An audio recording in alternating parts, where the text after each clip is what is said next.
The state of Georgia is located in the southeastern part of the United States. The area that Georgia is in is commonly referred to as the Sun Belt. Because of its heat, the southeast became a place of plantations where crops could grow, where cotton could grow, and the state of Georgia where peaches and peanuts were able to be farmed. Now, Georgia is also in an area of the United States known as the Bible Belt. This is because in this part of the United States, there are probably more evangelical churches than there are schools. In fact, down here in the Southeast, church is a big part of your social culture. It's where you meet your friends. It's a pretty big deal. And if you can remember back in some other stories, I had told you about the church ladies and this huge sub-part of our culture. In today's story, we're gonna follow a woman who was the daughter of a preacher and found out she had some other abilities that might not be looked upon with such grace in traditional evangelical churches. However, because of this woman's ability, she was able to help a woman in northern Georgia mourn the passing of her beloved pet pig. And before we go any further, please remember to hit that subscribe button, give us a like, and tell your friends. Welcome to Esoteric Atlanta. My name is Brice, and today we're going to be talking about the passing of the pig, Halle Berry.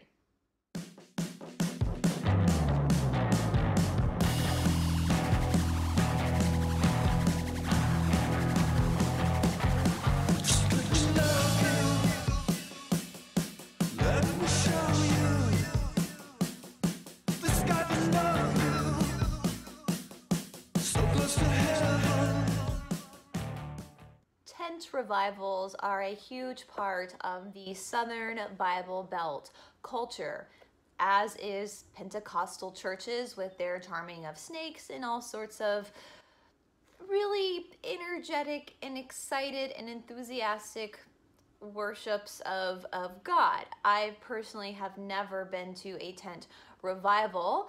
However, I have been to some strange church camps as a kid, if that counts. However, as the story goes, a woman by the name of Todd Brice discovered at a church revival that she had some psychic abilities. Now, her father was a preacher. I'm not sure if her father was the preacher at this church revival, but I can definitely say, as someone from the Southeast who also has a bit of paranormal abilities myself, it typically isn't looked upon as positive to be able to communicate with the dead. But nonetheless, Todd Brice went on to work on her abilities to be able to communicate with both deceased human and deceased animals. Now, this does my heart good because, as I've mentioned before, I am a vegetarian. I am a huge animal lover, and frankly, like most people, I don't eat meat because I see animals as living beings created by God as well, and that I personally don't believe that we actually have a right to be eating another living thing. Of course, that is just my personal view. A lot of my family members are meat eaters. That is their prerogative. It isn't illegal in the United States, but for me, that's just my spiritual walk to honor all life. Now, as I've mentioned before, my father is a veterinarian, and so growing up, we did have a lot of animals. We had a lot of dogs, we had a lot of cats. We had a horse at one time when I was really little, and so I was constantly around pets. And for anybody that grows up with a pet, your pets do become a part of your family. Our dog, Ravi, is just as valuable of a member of our family as any of us are. We're always considering our dog in everything we do. A lot of people who are not pet owners don't quite understand that, but you do develop a huge love and connection to the animals that you have in your home. In fact, one time when I was really little, I was at church and our Sunday school teacher or whoever she was decided to tell us that our animals did not go to heaven because they did not have souls and therefore could not accept Jesus Christ as their Lord and Savior. Of course, this traumatized me. I ran home crying to my mother about what this woman had said, and my mother got extremely angry because she said that that was just not true. And in fact, in the book of Revelations, they talk about 4 horsemen. And my mother kept saying, if animals don't go to heaven, then why are there 4 horsemen in the book of Revelations? And looking back at that now, this is why, again, I have some issues with organized religion. Sometimes you do find some of the most abusive people in a religious church. I am very well aware of the idea of spiritual manipulation and people who want to control. And a lot of times when people are coming into a religious organization, a church, whatever, they're coming at a very vulnerable time. And so when people are vulnerable, there is the ability to manipulate that vulnerability.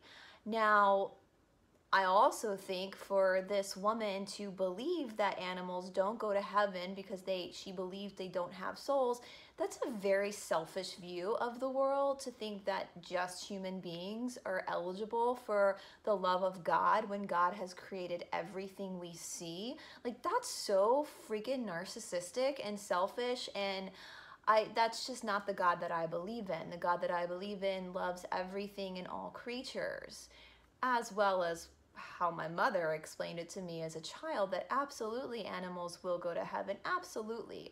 When your animal passes away, they will be a spirit you see when you pass away, waiting for you on the other side. I also have to mention how extremely and utterly hateful that Sunday school teacher was to traumatize and tell a bunch of 7-year-olds that. Now, regardless of whether you believe it or not, why the hell would you tell a child that? Shame on you for being so freaking hateful that you would want to traumatize a bunch of children who have done nothing to you and all have pets at home that they love. You had the privilege of teaching children in a house of God about the love of God, and instead you decided to tell them that their beloved dogs and cats would not be with them in the afterlife. Shame on you, shame on you, shame on you. But anyway, back to our story. So this woman, Dot Bridges, obviously developed this incredible gift to be able to communicate with the dead, both of the humankind and of the animal kind. McCaysville, Georgia is located in the North Georgia mountains, and it borders on the state line of Tennessee. This is really fascinating to me because in the downtown of McCaysville, there is a sign. It literally, this town doesn't just border Tennessee. Tennessee shares the town with Georgia. Now, the Tennessee side of the town is called Copper Hill, and the Georgia side is called McCaysville. But legitimately, there is this really cool sign that you go and you can put 1 foot in Tennessee and 1 foot in Georgia. Now, the town is very small. It only has about 1,000 residents according to a 2010 census. Most people go up there to whitewater raft. In Georgia, you have what we call the Toccoa River, and then in Tennessee, it's the Ocoee River. They might be the same river. They might just have different names in states. I wasn't quite clear about that. In fact, it looked like the downtown, the main street, like the main street, the broad street, whatever you want to call it, of this town that is shared by 2 states has 2 different names depending on what side of the street or what state you're living in. I mean, super fascinating. I actually were able to take a day trip up there just to kind of see this really cool town that has this unique thing where it legitimately exists in 2 different states. Now, the passing of the pig in question belonged to a woman named Ellen Lee. And Ellen Lee lived on a farm up in McCaysville with her husband. They had 38 acres. I'm going to read from the book Eerie Georgia about just how many animals they had living on their farm. They had 2 children, 12 horses, 30 sheep, 2 donkeys, 12 dogs, 15 cats, and 9 pigs, until one was viciously murdered.